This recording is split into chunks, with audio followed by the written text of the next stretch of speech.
Hey guys, Ian here from Mid-America Prep. Thanks for tuning in and watching.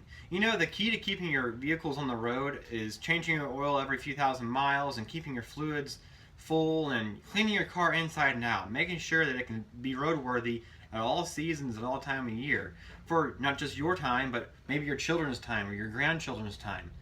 You know, your firearms are no different.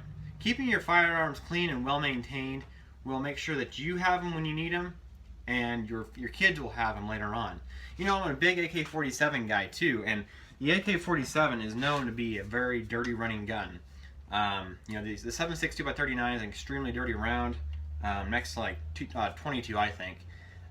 This is my OPAP right here, one that I haven't cleaned in probably a year and a half, just because I haven't shot it enough to actually clean it. But the one time I did clean it, I just blew some air out and got all the loose junk out. There's probably some grease and whatnot in there. I run wheel bearing grease in there anyway, so it collects a lot of nastiness. But I always make sure that even though it's not particularly clean, that it's maintained and my parts are not being worn in the wrong places. Now, I have failed to do this recently with my AR-15. This is my DPMS Oracle right here. It's in 223 and 5.56. It's a good gun, although it's a cheap gun. I bought this from my brother-in-law, and I'm still paying on it. But anyways, this is a gun that I haven't shot a whole lot of. I've probably shot 300 rounds since I bought this from him. The gun itself, you know, it runs very nicely. But I noticed something the last time I went out and shot, and I'm going to show you that real fast. And like I said, keeping your firearms and their components, you know, well maintained is the key to having them run very smoothly down the road. Alright, so I'm using this old AR-15 magazine as a bench vise block, simply because I don't have an actual block that's dedicated to it, and it's an old MFT that sucks. The feed lips are extremely weak and under tension. If you just barely tap it, rounds will fly out the top. And so, anyhow, what I was talking about is, you know, servicing the consumer serviceable parts. You know, your brakes, your brake pads, your wheel bearings, your oil and your transmission fluid and your washer fluid in your vehicle, keeping it clean and ready to go for the next time. No different than the AR-15 and keeping it clean and ready to go.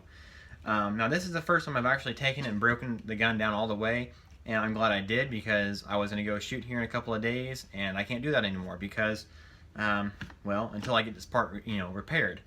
What I'm talking about today in this gun is these two pins here. Now I have a trigger pin and a hammer pin, and what I noticed was I was just doing some function checks, was that the hammer here has a lot of play. So if you can look over here, I'm going to try to zoom in. There is a bunch of play there, and that play is not supposed to be there. What I found was the pin that goes through there is sheared off in half. And I'm going to show you why it's sheared off. Okay. My punch all the way through there. So on these pins, there are these little divots here. And then right here, there is supposed to be another one. And then the rest of the pin. It is sheared off completely at that point, and it's not going to focus very well. Anyhow, what I believe that is from is simply dry firing. Now, I don't dry fire this gun up much, but there's a lot of tension right there. And this is DPMS, and I've heard that their parts, their components they use are not top notch. Get it? Top notch. Anyhow,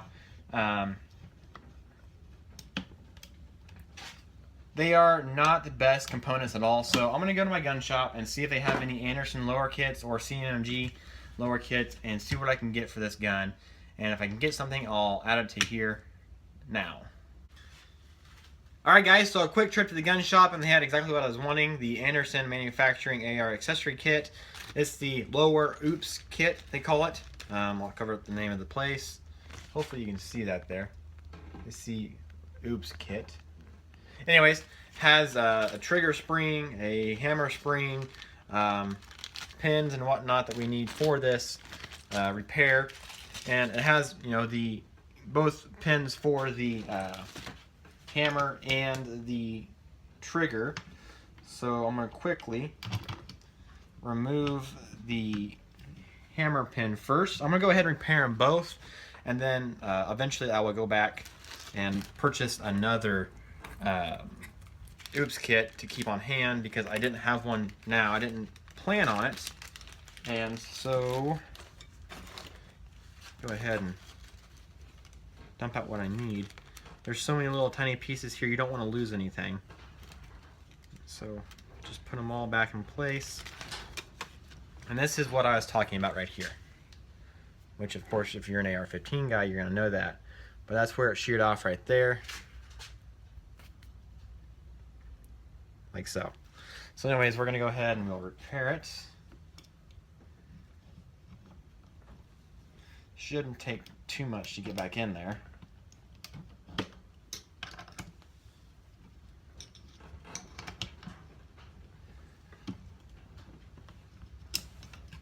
How about I do this right here? I'm going to take some of the tension off.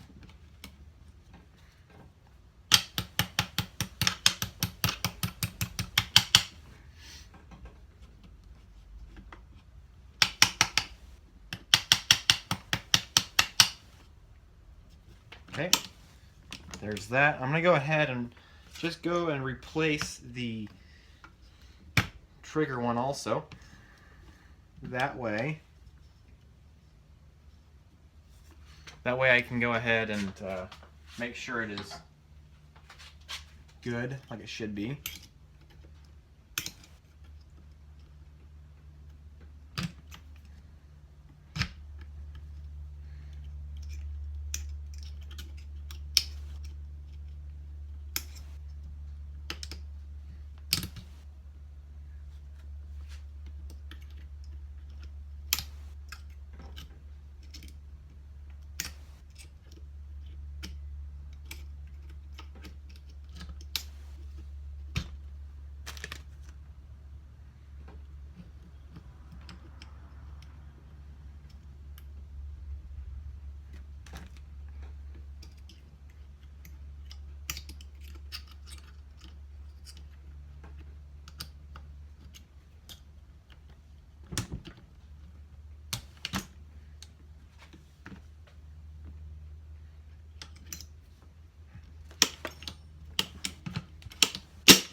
Okay, so it is functioning now.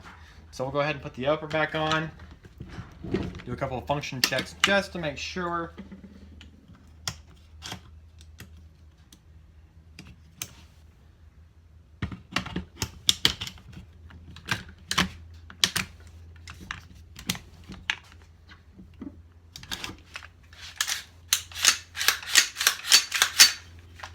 And fire.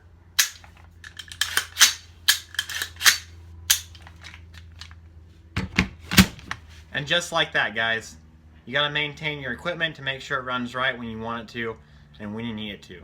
Keep calm and carry on. You guys stay safe.